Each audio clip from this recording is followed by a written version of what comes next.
Sound check, 1, 2, 3. Sound check, 1, 2, 3.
Good afternoon, everyone. Welcome to the Public Works Committee meeting of July 10th, 2024.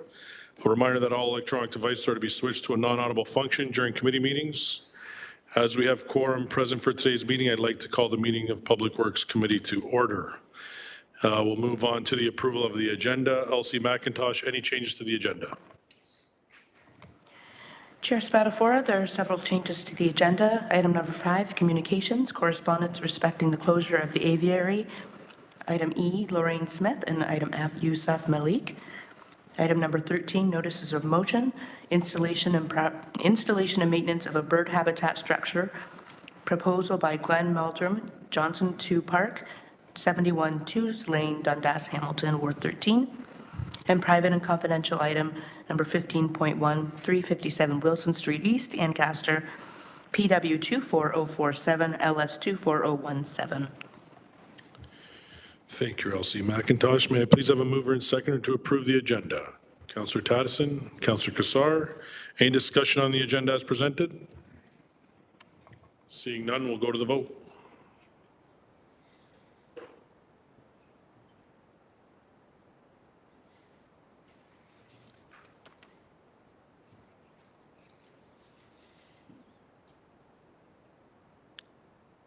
That carries 11-0. Thank you. Just before we get on to declarations of interest, I'd like to go back and let everybody know that Councillor Jackson, McMeekin, Taddison, Danko, Beatty, Kassar, and Crutch are in chambers today.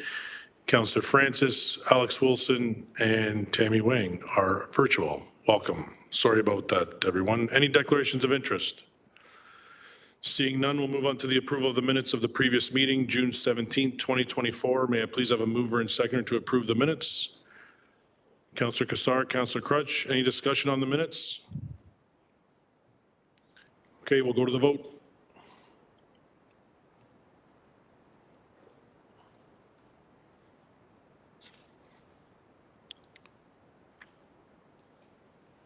That carries 11-0. Moving on to communications, 5.1, correspondence respecting the closure of the aviary.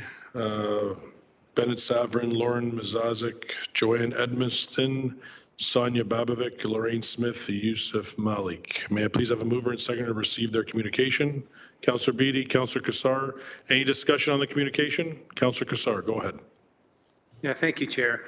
Just as these correspondence are about the closure of the aviary, I know the topic of the aviary has been, 2 terms ago it started, and we've had this term a report on it and delegations. Maybe just for public consumption, a brief summary of the status and where we're at with the aviary and why, if that would be possible, please.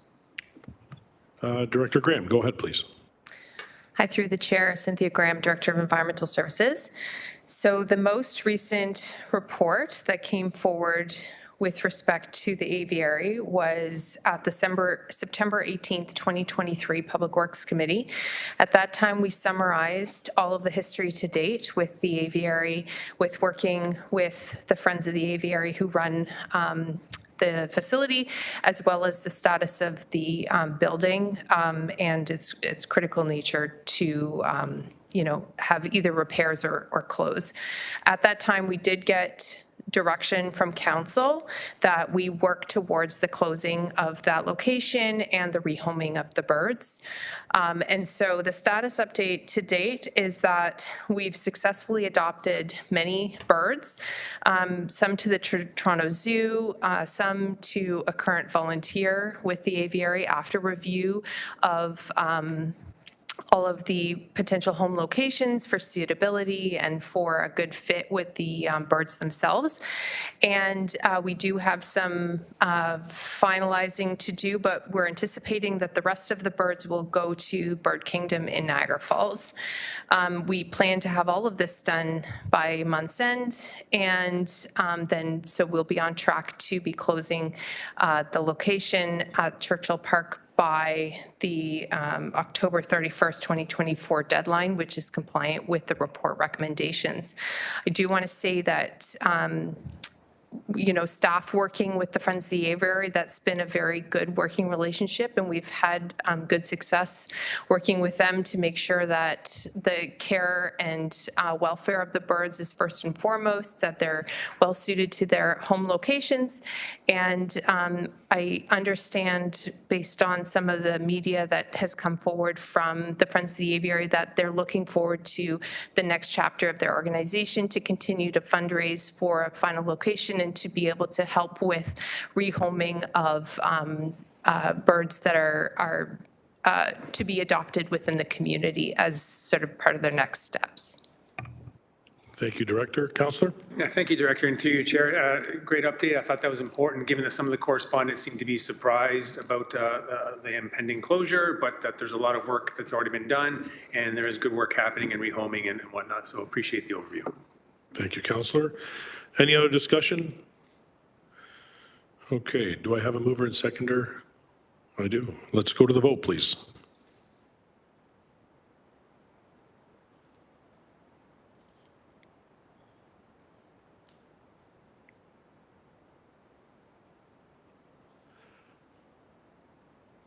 That carries 11-0. Thank you. Moving on to consent items 9.1, 2023 Wastewater Quality Management System Annual Summary Report, PW 24045, citywide. Director Winters, please introduce your report. Certainly. Through the chair, Nick Winters, Director of Hamilton Water, and I have with me here today Charlene Mackay. She's just over my left shoulder. She is our Manager of Compliance and Regulations and our Systems Management Representative for our Drinking Water Quality Management System and our Wastewater Quality Management System within Hamilton Water. The report in front of committee today, it is an annual report. We do have a requirement under our Wastewater Quality Management System to provide a summary of the previous year to committee, to the owner, which is mayor and council of the wastewater system, to give you an update on the outcomes of our in this case, 2023 wastewater quality management system plan. I would largely say 2023 was a good year. We achieved all of our objectives under the wastewater quality management system. I think the one thing that might stand out from 2023, and the committee will remember, is we had some issues with cross-connected sewers, and that certainly showed up in our wastewater quality management system work within 2023, and it did show up as a new aspect and impact that is to be tracked along with the mitigation plans, and that includes the new staff and programs that were approved by committee and council in September of last year to continue investigate and control that issue. Thank you, Director. Mover and seconder, please, to receive the report. Councillor Cassar, Councillor McMeekin. Any discussion? Seeing none, we'll move to the vote.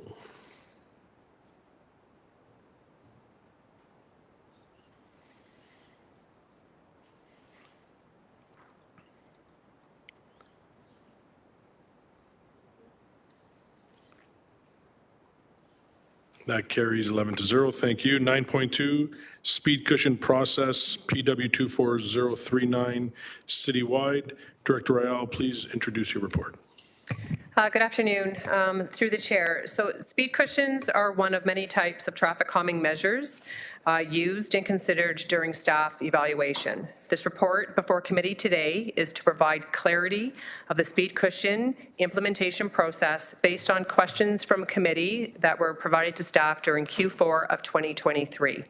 It outlines the evolution of speed cushions, what they accomplish, how they are assessed, installed, with the new documented process flow to guide the implementation process. There are approximately 500 speed cushions throughout the city, which can be seen on Transportation's our Vision Zero dashboard, which is public facing. Also for committee's information, in Q4 of 2024 of this year, Transportation will be bringing forward a recommendation report for the traffic calming policy. This will outline types of measures assessed and used, how they are evaluated through the different criteria, standards, and guidelines. A traffic calming policy was previously brought forward to committee in the last term of council, whereby it was deferred for further reevaluation of what was brought forward at the time. Since then, staff have been revising the policy, and while we were targeting to bring it earlier this year, Q4 of 2024 is the revised date due to the cyber matter. We're pleased to take any questions related to the documented process flow and the enhancements that we're suggesting for 2025. Thank you.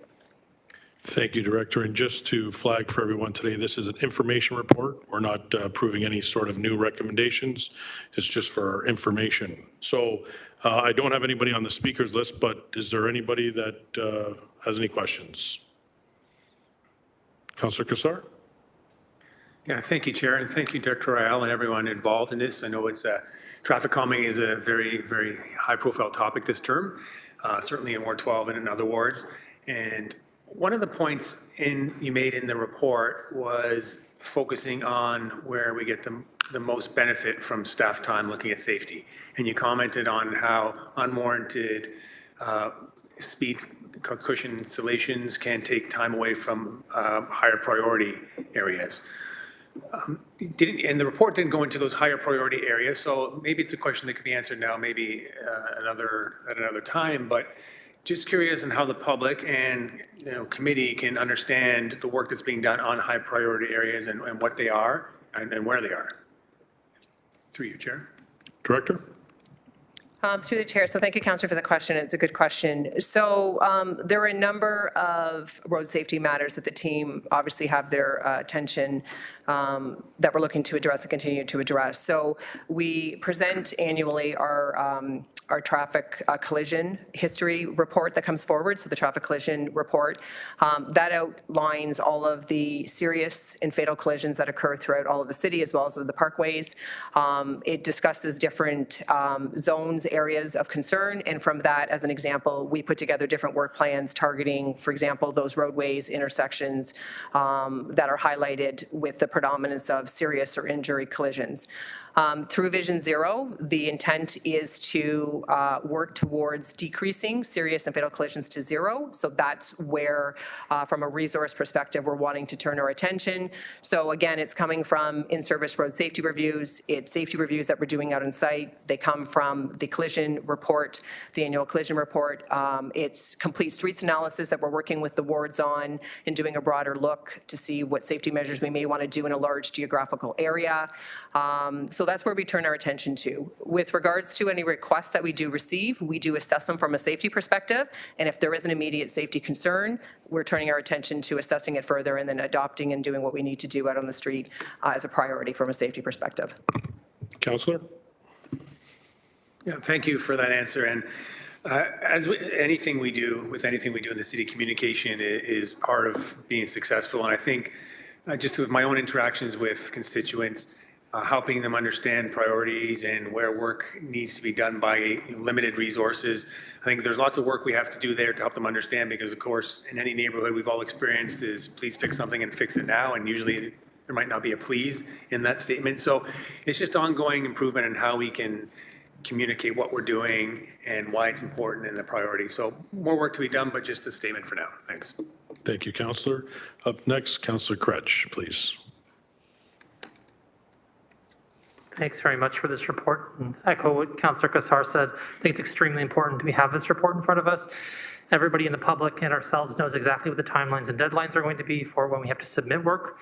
Those weren't necessarily available before in a transparent way, so I appreciate that. And knowing next year is going to have a consolidated process where we're going to see one time window and then the work will be done from May to November. Also extremely helpful to have that information. Likely there'll be some submissions from Ward 2 in terms of the fall project timeline, so expect those. But I had a few questions about this, and Councillor Kassar asked one of my questions in a sort of way, with high priority areas. And I just wanted to understand, in terms of the capacity of Public Works, in terms of the way that you evaluate priorities. When I look at the table in Appendix E, I think it is, maybe it's Appendix F actually, it's Appendix F, you see that there are a number of different speed cushion implementations that are coming forward this year in terms of the spring timeline. And so I think it's 5 of the wards have been identified by transportation operations. And I'll just leave the stuff from Waterdown TMP outside of that because that's a very specific process, but there's 5 wards and there's another 10 wards that aren't going to be getting those kinds of implementation. So what's the process you use to determine where you're spending your time and energy evaluating where speed cushions need to be implemented outside of council requests and resident requests? Like, how is the city deciding how it's going to look at these things? I understand, of course, there's collision data and those kinds of things that obviously plays into it, but I mean outside of collision data. And what kind of equity process do you use to determine those kinds of things? How do you apply equity to this kind of process, or are you applying equity to this process? Director?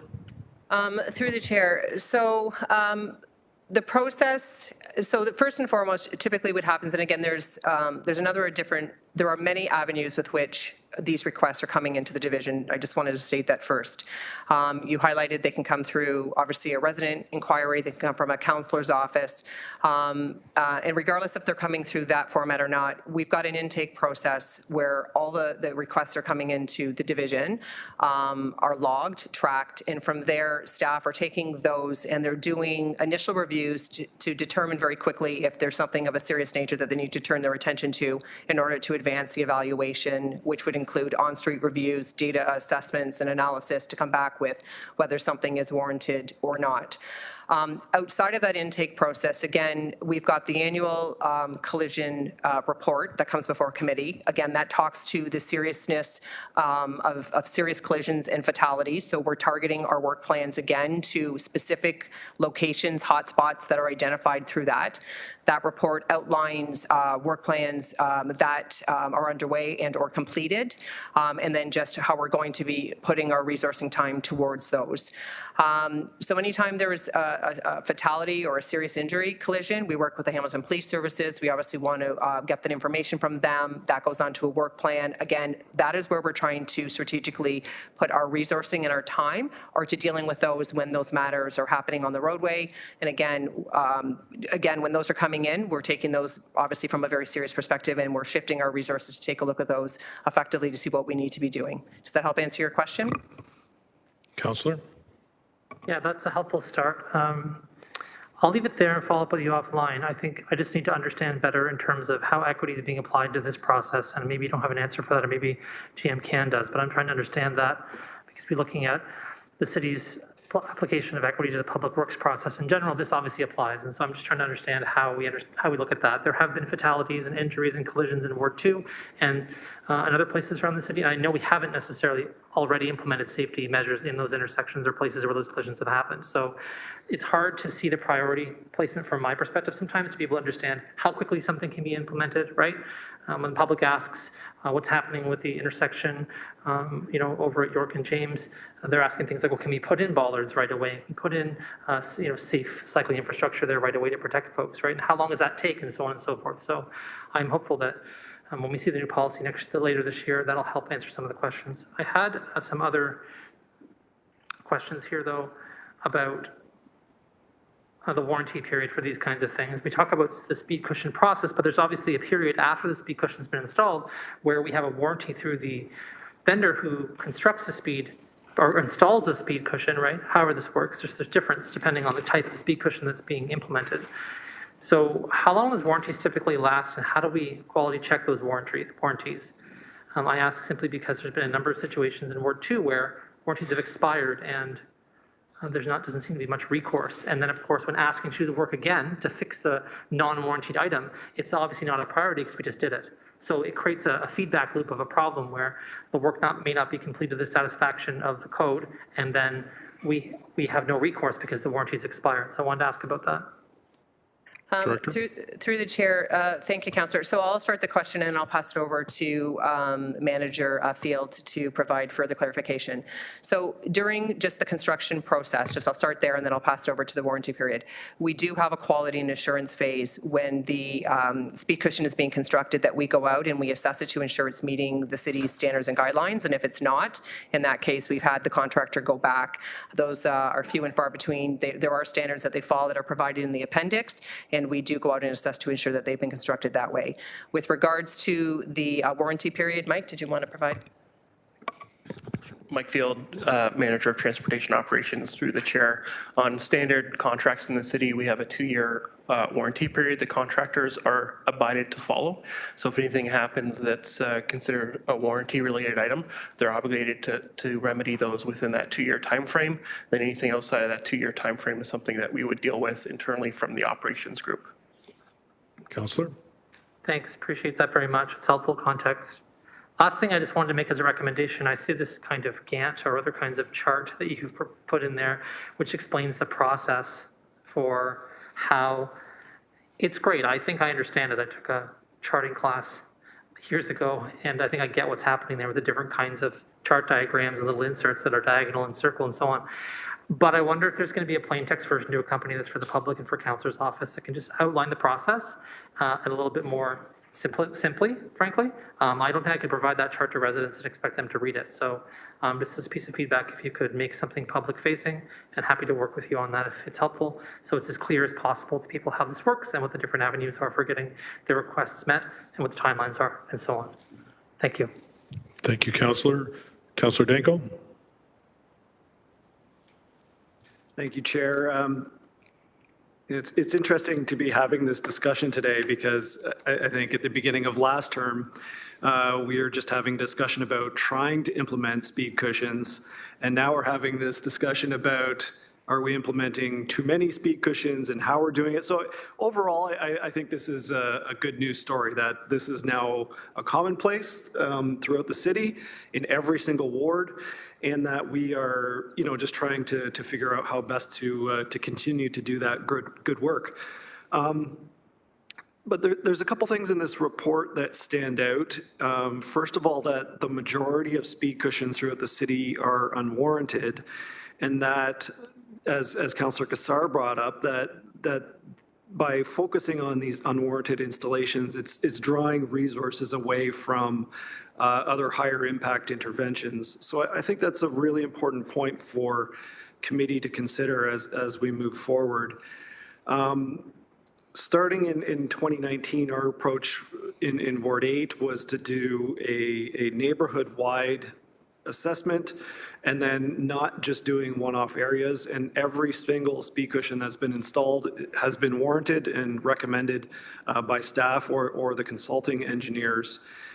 And I think when I'm thinking about this problem or how speed cushions are implemented, a lot of it comes down to area rating and the availability of area rating funds.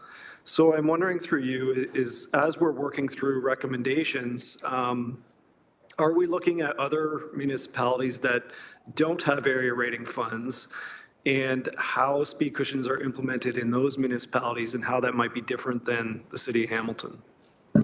Director?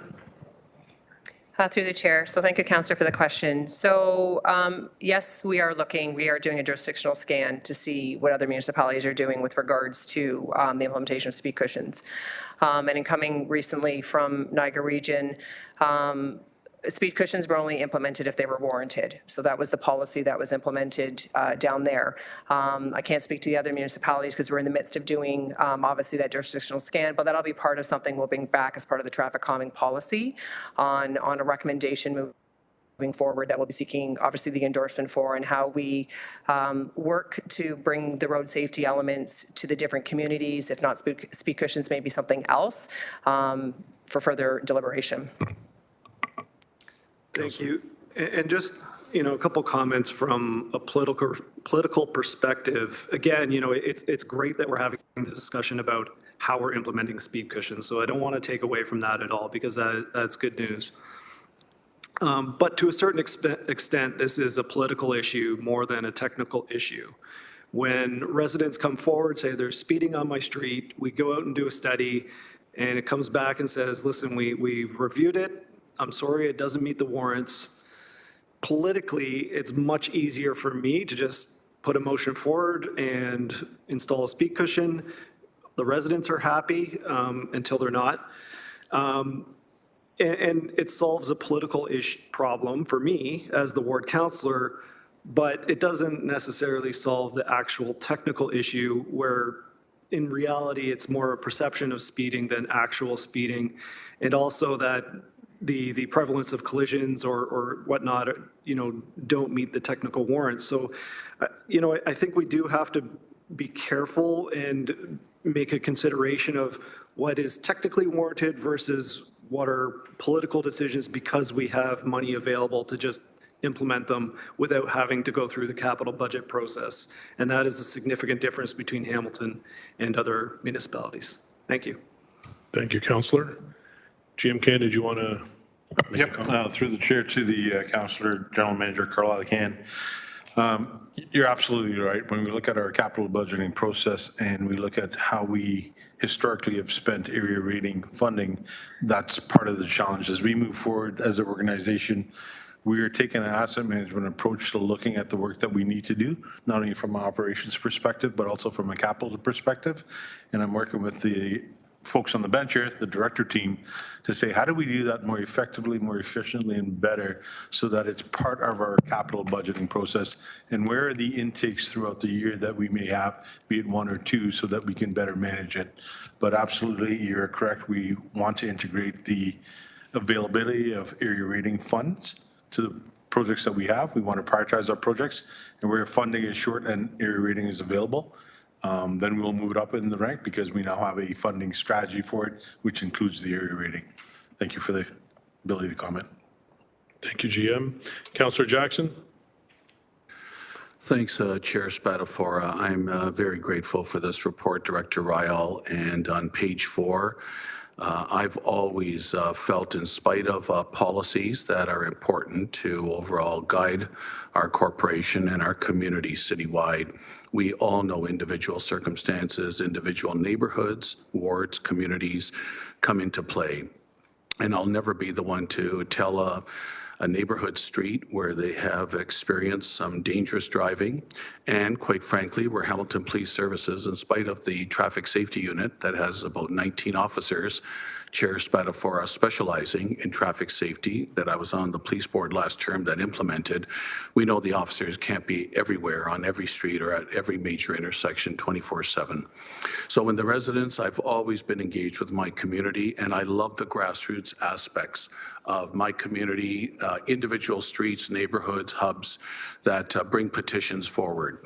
And during this term of council, I can go back, I think, on most speed cushion petitions. In fact, I think there were some wards that had like 10 or 12 or 15 requests, and all they generally said on there was, whereas residents have advocated. No idea how many, no idea the number of homes, no idea the percentage if it met the threshold. I've always ensured that wherever speed cushions have been installed, if not warranted by staff, and my team always, my Ward 6 team always brings requests forward professionally in protocol and in courtesy to Director Ryall and her traffic operations division for full review first. If they come back and say warranted, we're off to the races. If they don't, then I want to read to you the top 4 paragraphs quickly from page 4 of her report. Should residents in Councillor's office, Chair Spatafora, wish to proceed with the installation of unwarranted speed cushions, then typical practice is that a motion is prepared which includes a funding source. In these instances, the use of petitions have been encouraged to ensure that most residents are in favor of the use of speed cushions on their street, since they are not warranted from a technical perspective. The threshold for a successful petition is when 50% plus one of the total homes on the roadway segment are in favor of the installation of the SCs. While petitions have typically not been required and their use is at the discretion of the ward councillor, moving forward, a successful petition will be required unless there are exceptional circumstances. I recall yours, Chair Spatafora, you had an exceptional circumstances a month ago with regards to concerns of dangerous driving around an elementary school zone. Closing up here, in circumstances where petitions have not been utilized for unwarranted installation, it is common for the Transportation Division to receive complaints from residents after installation at times in an aggressive manner from constituents after installation without petitions.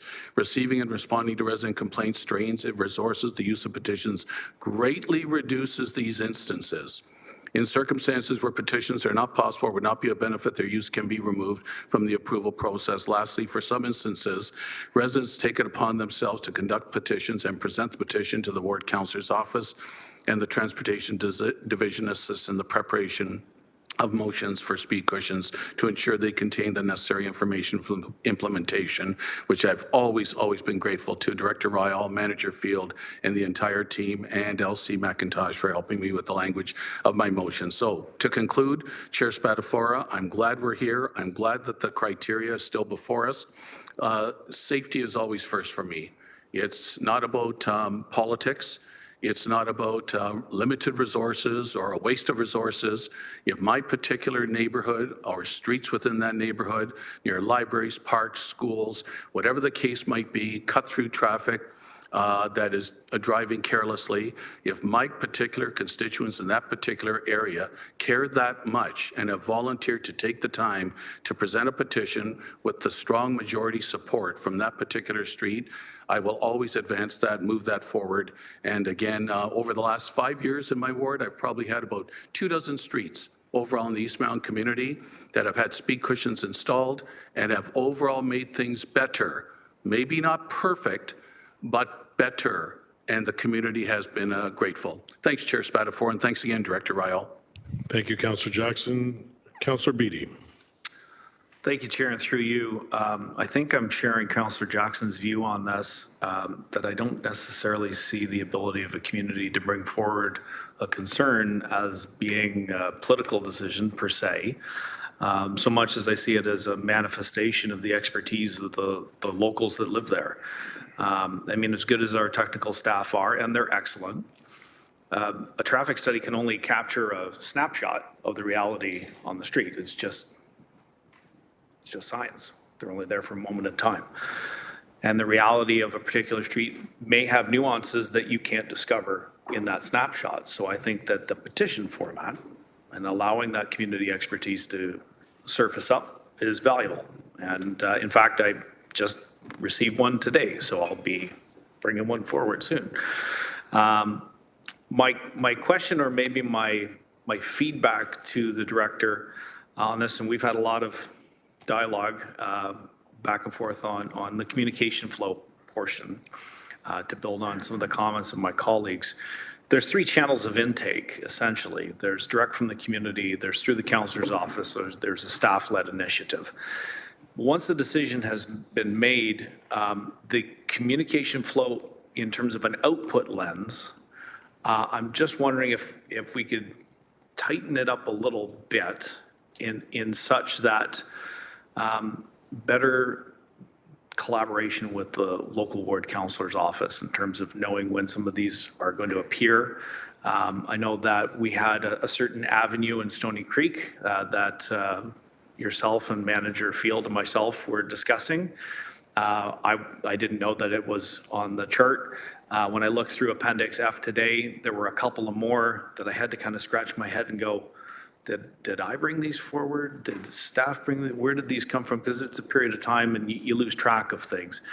Some format of communication with the ward councillor office, because ultimately when those things are installed, regardless of where the request came from, the first call, if there's any questions or concerns about the installation, is typically to the ward councillor's office. And us being able to definitively say, yep, we knew this was coming, it came from a request, or it was a staff-led initiative, or it came from the councillor's office, whatever the parameters, I think would be really helpful. And maybe there's something when this comes back to us again that's a little more coded in terms of that communication piece, so that we're all working from the same song sheet and we're all able to deliver a quality message. I'll leave that with you. Thank you, Councillor. I'm sure that Director will make sure that's in the Q4 report coming forward. Good. You can comment if you want, Director. Go ahead. Yeah, sure. Thanks. Through the chair. So I appreciate the feedback, Councillor. So there are many different avenues that we're trying to ensure that we're connecting, obviously, with the ward office before we're installing anything or implementing anything out in the field. So that'll definitely be something for feedback we'll take, and we'll have a look at that process. I just wanted to let everyone know that we did bring a report forward earlier in the year. It was seeking additional staffing for our road safety team based on the conversation today and all the other inquiries. We have a high volume of requests that are coming through. We are, with the approval of committee and council, which we're very appreciative of, we are hiring an outreach individual that's going to be helping us with outreach and education with the ward offices as well as with the public. So I think this will be one step towards us ensuring that we're all aligned with next steps and with other techniques and measures we'll discuss as part of that report as well. Thank you, Director. Moving on to second-time speakers. Councillor Kassar, please. Thank you, Chair, and just some comments based on the conversation we've had. Wasn't going to get into it, but since the dialogue has gone there, just wanted to zoom back a little bit and share some of the things that Director Ryan and I have talked about in Manager Field in the past. But it comes down to definitions of warranted. There's been lots of talk about what's warranted, and staff have to follow the industry standards on what's warranted, and basically, those standards in our cities and are designed for cars and not for pedestrian safety, wide lanes, and you can drive very quickly with modern cars.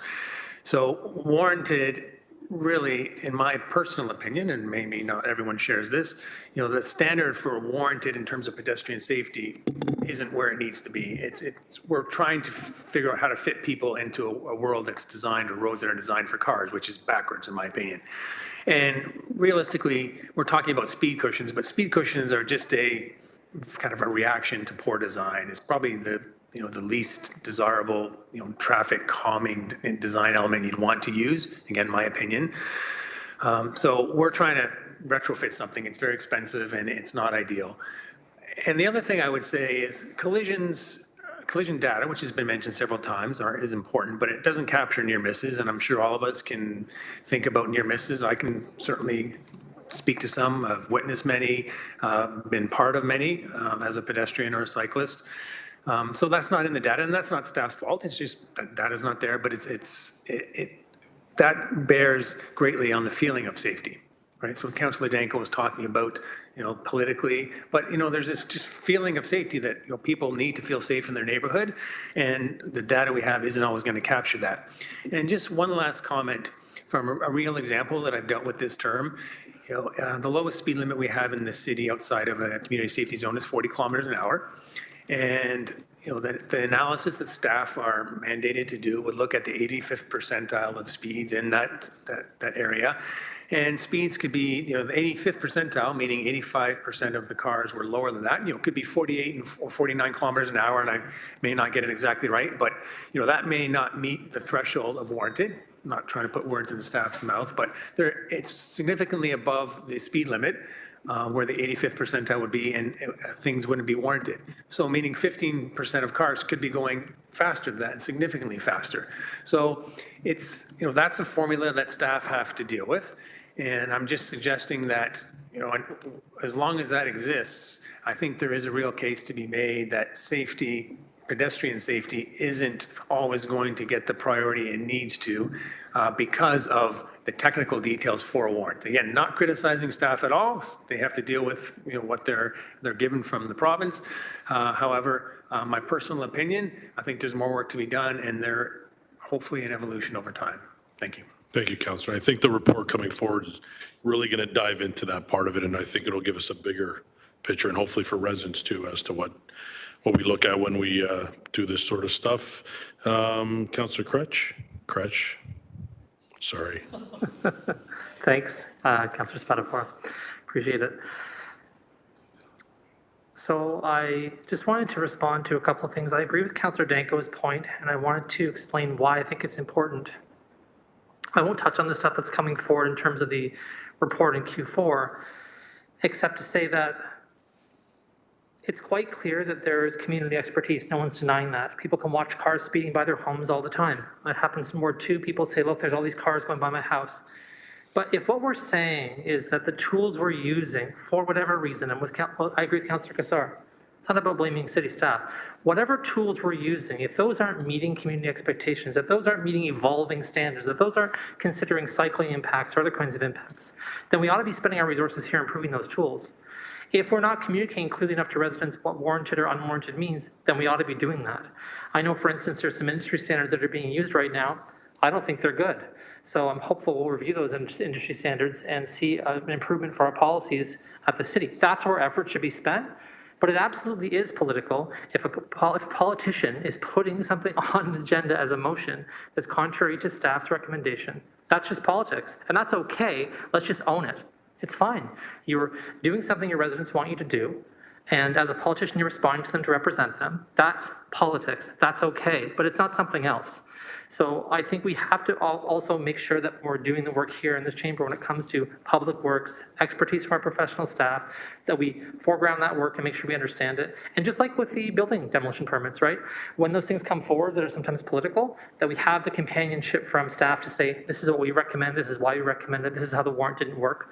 So I'm hoping that if those things continue to come forward, staff can come by and say why it wasn't warranted, what data they used to come up with the warrant analysis, why they think, for instance, there weren't collisions at the intersection, so they didn't think it was warranted for that reason, and finally to say, Places like parks, school zones, other sensitive land uses ought to be part of the policy for equity purposes. If we know there are sensitive land uses in an area, then around those areas, part of the consideration always should be what the sensitive land use is. So do we have a long way to go maybe in some places to upgrade our policies, to make them equitable and better, to make them more modern and to do things? Sure. Let's focus our energy on that. Thank you, Councillor. Seeing no more speakers, we have a mover and a seconder? We do not. Councillor Jackson, Councillor Crutch. And we'll go to the vote. Sorry.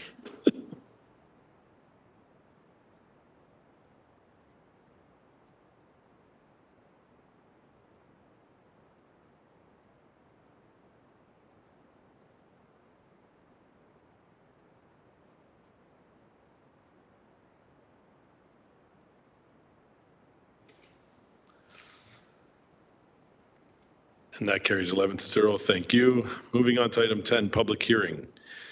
As required under the city's bylaw number 14-204, a public meeting is required. Notice of the public meeting was provided and posted on the City of Hamilton's website. The notice advised that anyone whose lands are prejudicially affected may appear before the committee.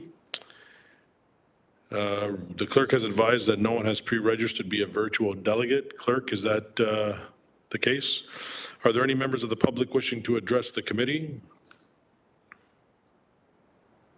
For a second time, are there any members of the public who wish to come forward to speak to this matter? And for a third and final time, are there any members of the public who wish to come forward to speak to this matter? Seeing none, may I please have a mover and seconder to close the public meeting? Councillor Kassar, Councillor Beatty. The public, do we have to vote on this, clerk? Okay, let's go to the vote.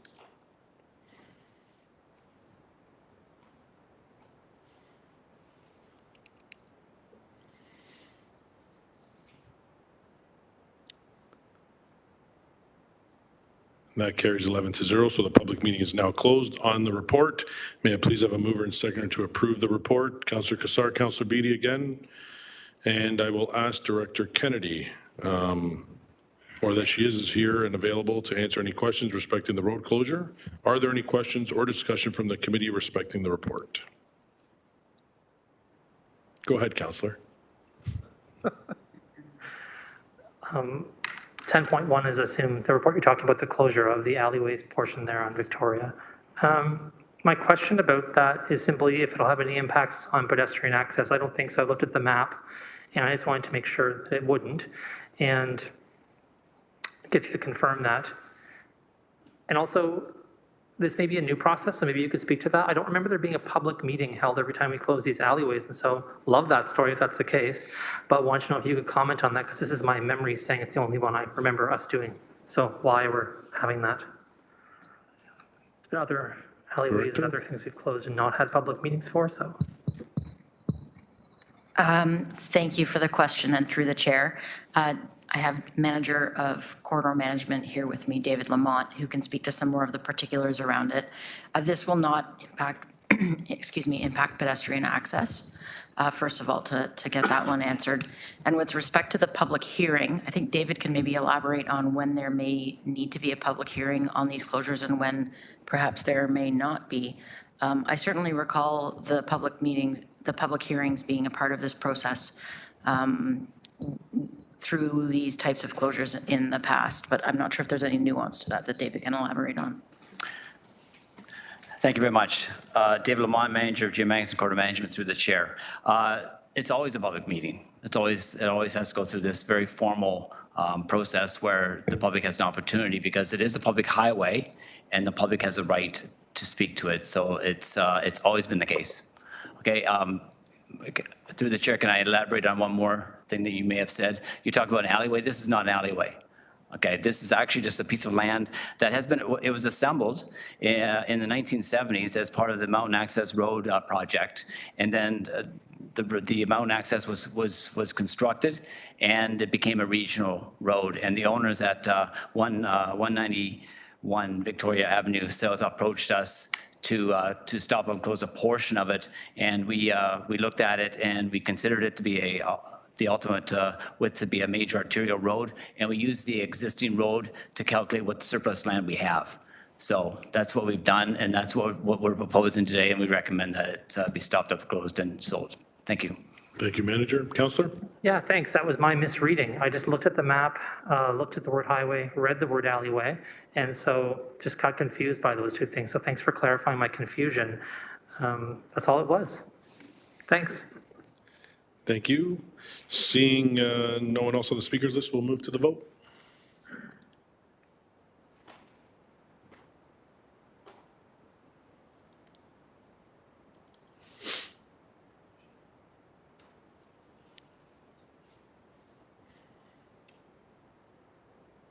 That carries 11-0. Moving on to discussion items. 11.1, single source contract extension for locates PW 24046 citywide. Is Director McCauley here? No. Director Winters, go ahead.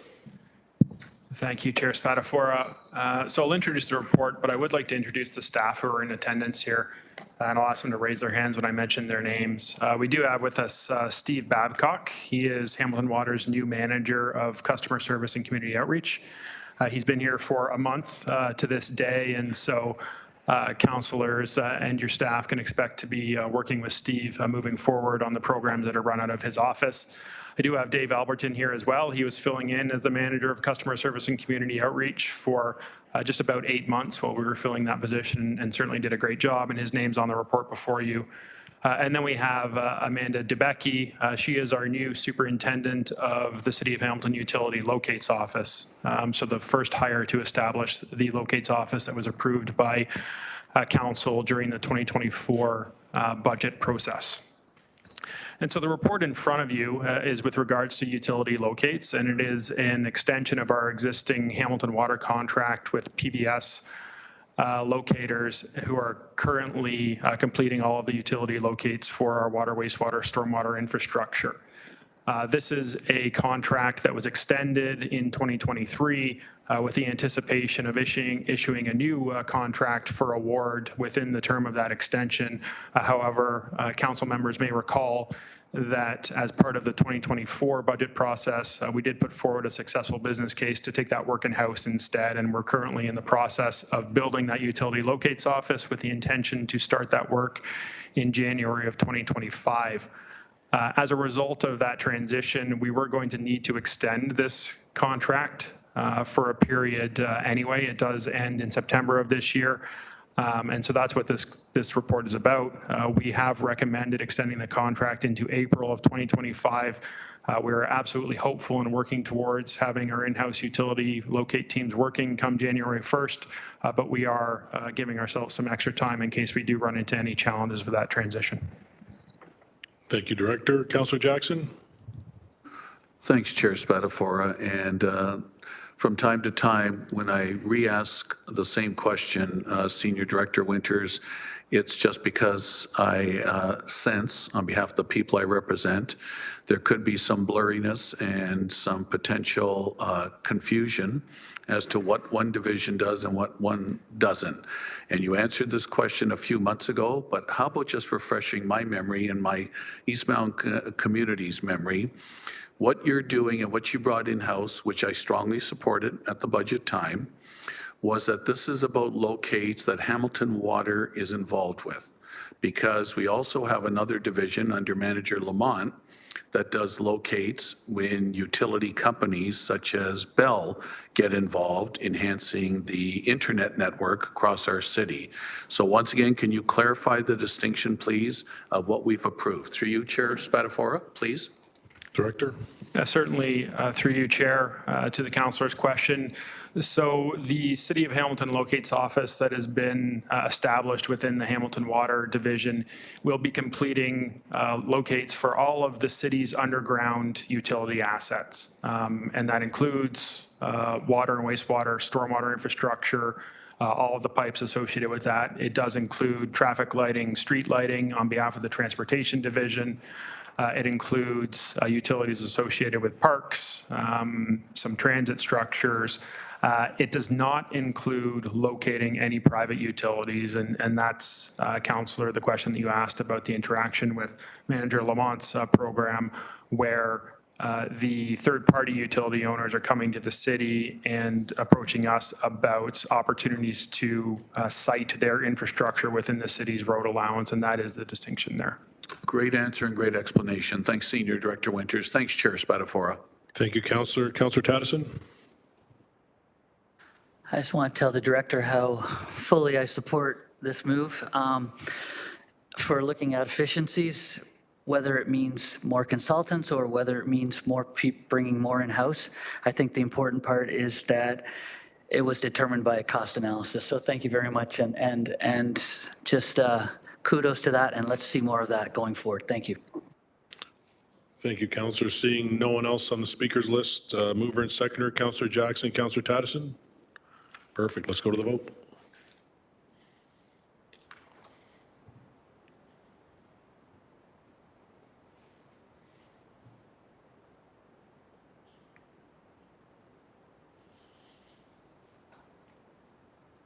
That carries 11-0. Thank you. 11.2, internal infill pilot program to address activities on city right-of-way, PW 24044, PED 24086, citywide. Director Kennedy, please introduce your report.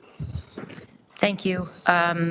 This is a joint report from the Public Works Group as well as the Planning and Economic Development Department through the bylaw program there. We've worked in cooperation through this pilot program for the last several years. David Lamont is going to tell us again, as the manager of the group overseeing this, a bit more about the history on this project. So I'm going to hand it over to him now. Thank you. Thank you very much. David Lamont, manager of GMX Corridor Management through the chair. So what we have today is a joint recommendation report between the municipal law enforcement and engineering services to take our internal infill pilot program and make it permanent. Over the last few years, we've had the opportunity to run a pilot project where the MLE law enforcement officer was assigned to the corridor management group to take on the overseeing of our permits to make sure they're up to our standards. The main focus of the pilot program was to educate the contractor and other right-of-way users with regards to occupying the city's right-of-way. As you know, the corridor management section was created solely for the permitting of third-party utilities or third-party activities within the right-of-way at a cost recovery model. The revenue that we generate from our fees that we charge actually, in fact, fund the whole section. And we feel that making the MLE officer permanent is well within our current fee structure. The FTE will be held within the MLE office, and the engineering services through the fees we collect will pay for the officer. This pilot project was initiated through PED as a result of an infill issue that they had in Ward 1 on Melbourne Street. There were building-related permits being issued through PED, and we did not receive any occupancy permits within our corridor management group. So there's a bit of a gap in translation between the two divisions. With the MLE officer available to Public Works, we can quickly address occupancy issues, and within the infill scenario, an officer would attend on site, educate the contractor, and ensure that the necessary permits are being applied for and to make sure that the road allowance is being operated in a safe manner. Our team has worked very closely with the MLE officer, and through the pilot program, our group has been directing the officer to various sites to have proactive and reactive inspections. With an MLE officer in direct communication with our staff, we can typically resolve any type of inquiry within hours, which does make the roadway much safer.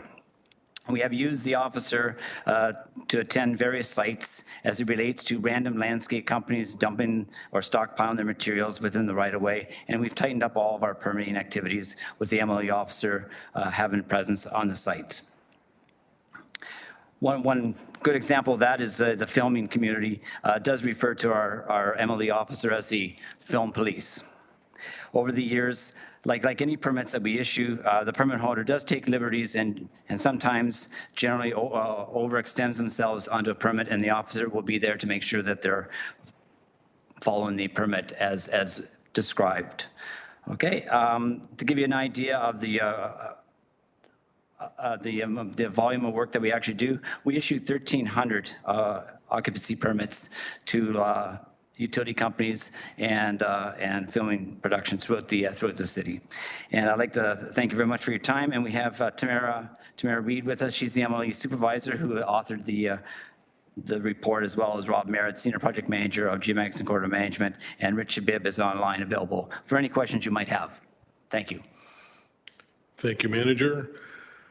Any questions? Seeing none, we'll go to the vote. Do we have no mover, no seconder? Councillor Taddison, Councillor Kassar?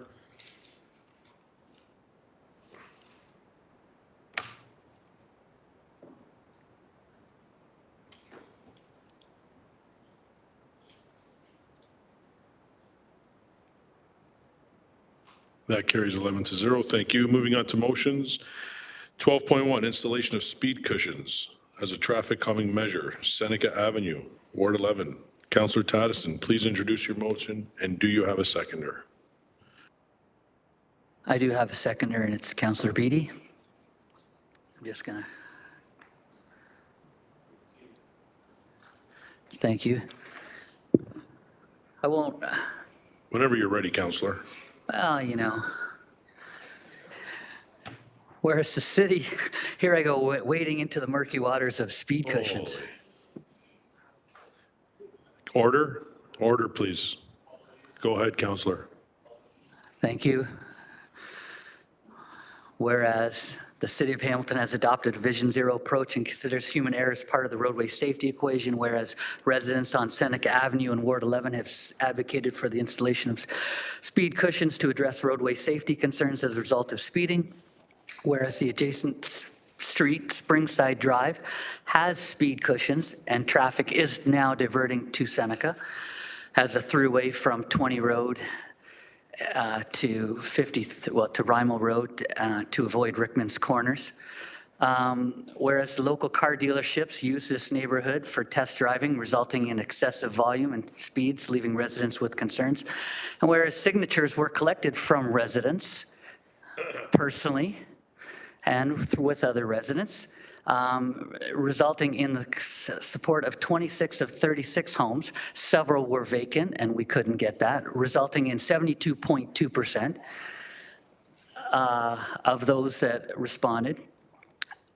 So therefore, be it resolved that the traffic division be authorized and directed to install up to 3 speed cushions on Seneca Avenue between Alderley Avenue and 20 Road East as part of the Transportation's 2024 traffic calming program for fall implementation, that all costs for the installation be from the Ward 11 minor maintenance account at an upset limit of $15,000, that the general manager of public works and city clerks be authorized to direct to execute any required agreements and ancillary documents with such terms and conditions in a form satisfactory to the city solicitor. And if I could just basically say, one of the issues with this area, sir, thank you for your attention, is it's an old residential neighborhood that is now seeing a resurgence of young families moving in and children's presence. There are no sidewalks. It's used, as I said before, as a through street. With its proximity to Upper James, people are trying to avoid the busier sections and stoplights. And it's adjacent, again, to that road that did receive speed bumps and was warranted. So, and I imagine that I'll probably be back here next year looking at Aldercrest, which is the next road up, which now will be, the traffic will be diverted to there. So I just wanted to thank Director Rael for her support with this. And if anyone has any questions or something, you can ask me or whatever, and let's put this on the floor. Thank you, Councillor. You had 3 seconds left, so that's good. There are no questions. I think everybody's fully supportive with that great explanation. Oh, no, we have questions here. Councillor Wang, go ahead. I was just noticing that you said 15,000, but in the motion it says 9,000. So do we have to make a change to have that be corrected in the public record? You are good, Counselor, because that was changed at the last minute, and it is in the clerk's memos that are going forward. Thank you for catching that. Thanks. Okay, thank you, Counselor. Moving on to Counselor Francis. Thanks, Chair Spatafor. Just a question of staff. When is the last opportunity to bring motions for the fall installation program? And it's my understanding that motion or the speed cushion installation program from the spring is delayed. Can I just get confirmation on that through you, Chair? Director Rael? Through the chair, thank you, Councillor, for the question. So the spring program was slightly delayed due to the cyber incident the city's been dealing with. However, we are starting that program now if it hasn't already begun. So they'll be out dealing with the identified 40 speed cushions that were part of this report. We did extend the submission date to the end of August. It's August 30th this year to assist with us getting the list in place so the contractor can finish the work prior to snow falling and asphalt plants closing towards the end of November. I also just wanted to make mention that we've changed the process for next year so that we're not having two phases for those who may not have caught that in the report. It'll be more of on an as-needed basis. So as we receive the inquiry, as the motion and or their warranted is confirmed, we'll prioritize them and do them throughout the entire calendar year versus the two-phase process, which is what we started with. And we will be finishing that process at the end of this year. Thank you, Director. Councillor Francis? Thank you. I appreciate that fulsome answer. Thank you. I don't see anybody else. Just going to take one more look around, see any hands waving in the air. Nothing? Okay. Let's go to the vote.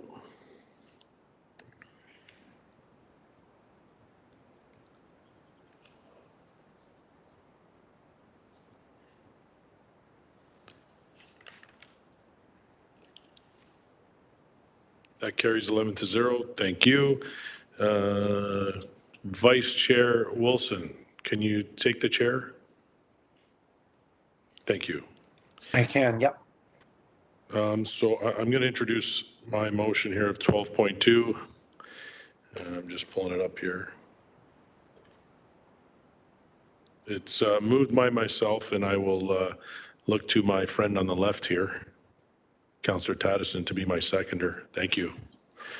Funding for tree planting on R.A. Riddell Elementary School, 200 Cranbrook Drive, Hamilton Ward 14.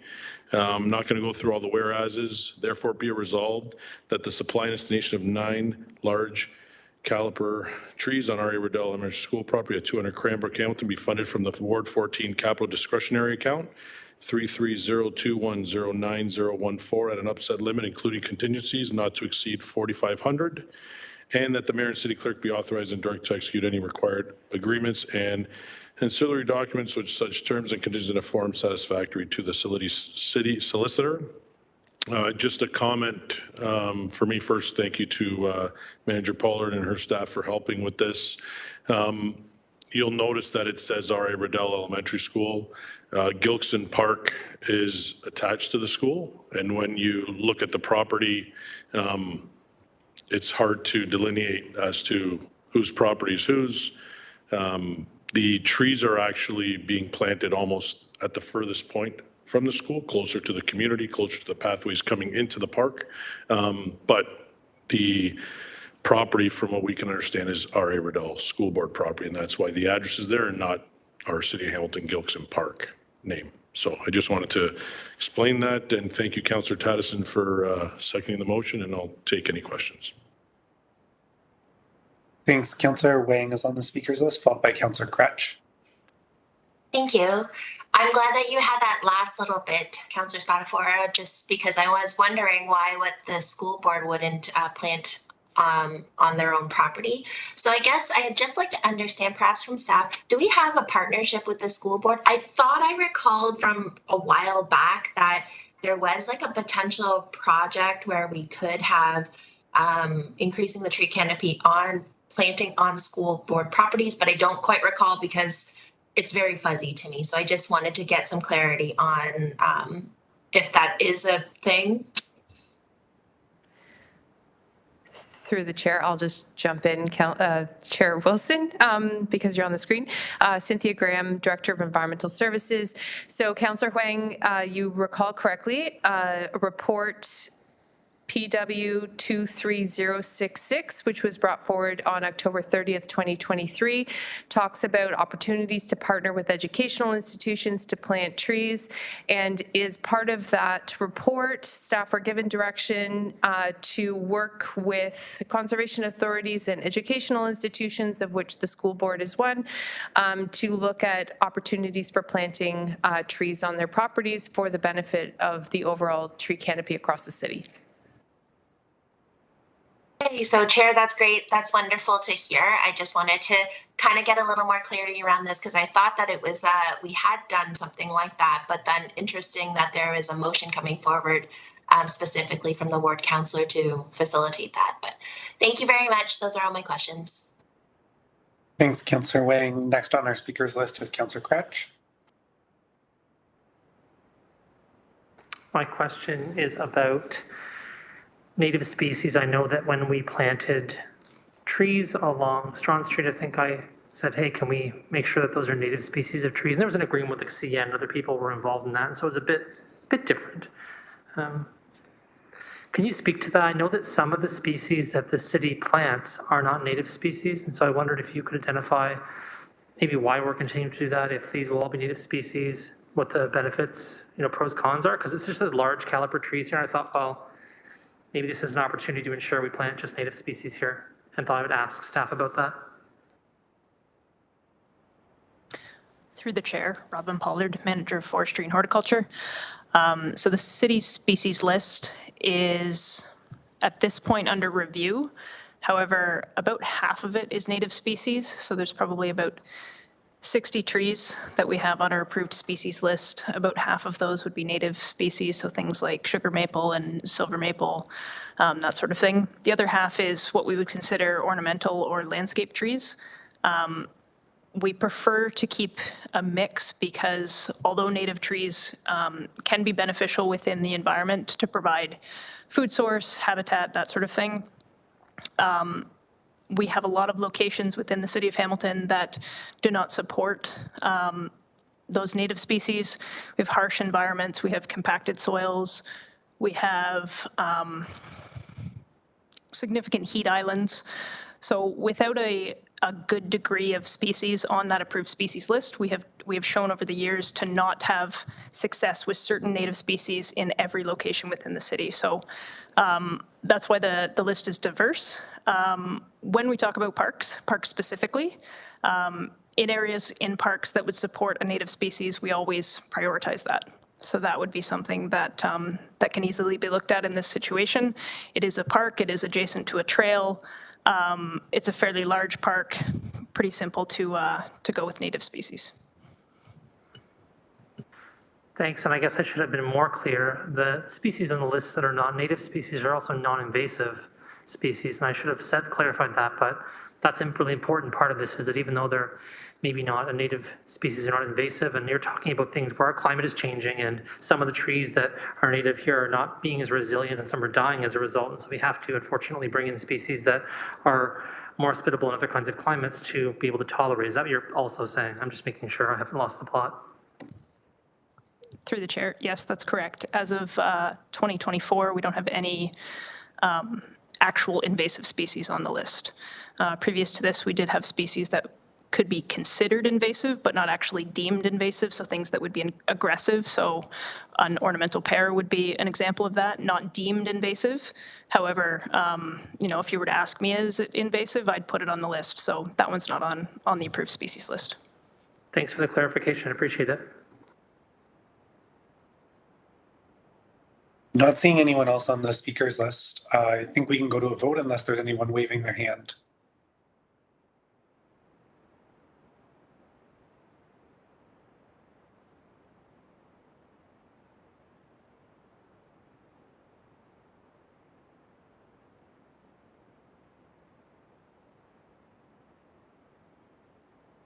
That carries 11-0.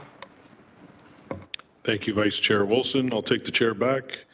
Moving on to notice of motion, 13.1, installation and maintenance of a bird habitat structure proposal by Glenn Muldrum, Johnson Dew Park, 71 Tews Lane, Dundas, Hamilton, Ward 13. Councillor Alex Wilson, please introduce your notice of motion. Thank you, Chair. Actually going to be seeking to have the rules waived. I've checked in with staff and there's an operational timeline to getting this done in this session as opposed to waiting to August. It's just conducting an agreement with a resident who's privately funded that, but just so those agreements can get signed, there is some urgency to waiving the rules. So first I'm going to move to do that with Councillor Kassar as my seconder. Okay, this will require a 2/3 vote, clerk? Yep, that's correct. Okay. Any questions on the waiving of the rules? No, let's go to the vote.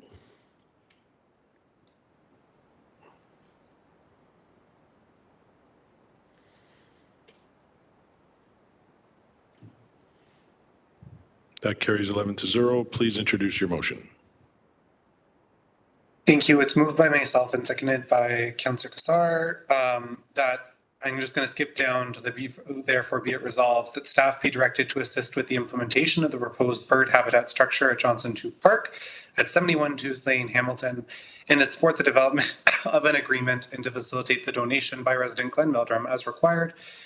And B, that the general manager of public works or designate be authorized and directed to approve and execute any and all required agreements and auxiliary documents in a form satisfactory to the city solicitor related to this proposed bird structure at this park.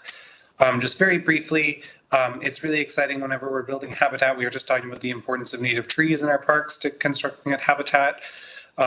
We've also had, it's important in this area specifically to have barn swallows and other types of animals that have been supported by structured habitats as well. Really excited by this effort by a local resident to help us meet the goals within our biodiversity plan, partner with parks. They've worked with the Hamilton Naturalist Club to receive funding and a community grant from our office, as well as several other funding sources, including community fundraising. It's a really exciting project and excited to have staff work to get it installed. Thank you, Councillor. Any discussion? Councillor Kassar, go ahead. Yeah, thank you, Chair. And just a brief comment. I've had the occasion to interact with Mr. Meldrum several times with regard to other work he's done in Johnson Dew Park and have been able to assist him a little bit. So just want to point out what a great, passionate individual he is. And we're very fortunate to have him in our city and others like him. So fully supportive of this motion. Thank you, Councillor. Seeing no one else on the speaker. Oh, Councillor Taddison.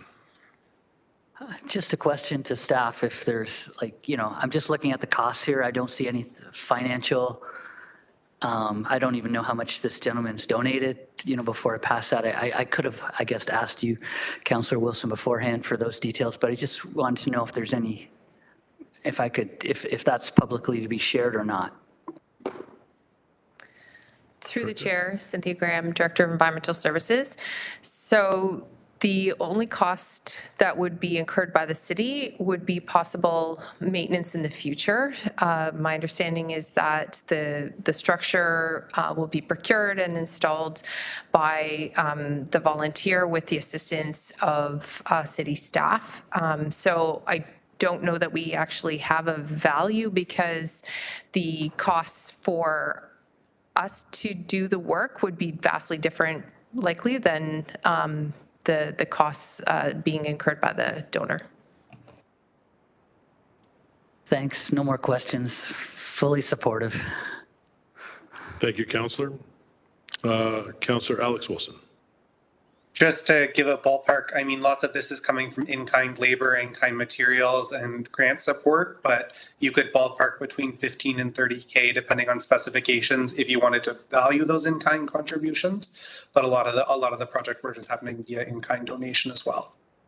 But just an asset value between 15 and 30K maybe. Perfect. Thank you, Councillor. Okay. I think we're good. Let's go to the vote.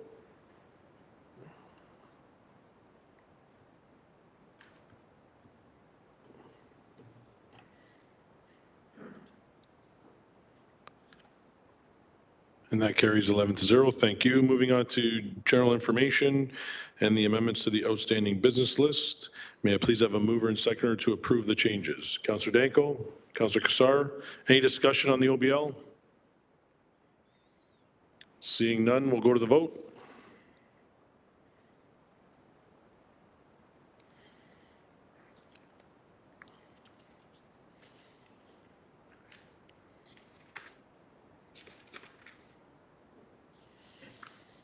That carries 11-0. Thank you. The ward counselor for Lancaster does not need to go in camera to discuss 357 Wilson Street. Anybody else need to go in camera to discuss this item? Okay, so we will not be going into private and confidential. And clerk, can we move to adjournment? Not First, you yet. need to move to approve the staff direction and let the direction remain confidential, and let the report remain confidential. Okay, so can I have a mover and seconder to accept staff's recommendation and keep it private and confidential? Counselor Kassar, Counselor Kretsch? We'll go to an electronic vote, please. Oh, man.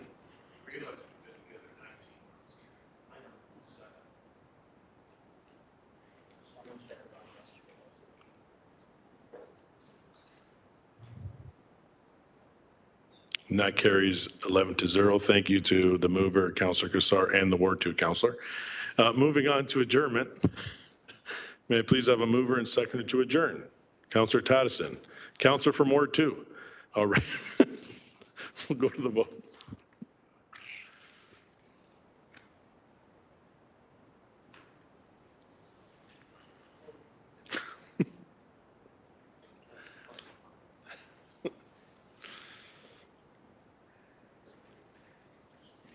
And that carries 11-0. Thank you, committee members, including Counselor Crutch.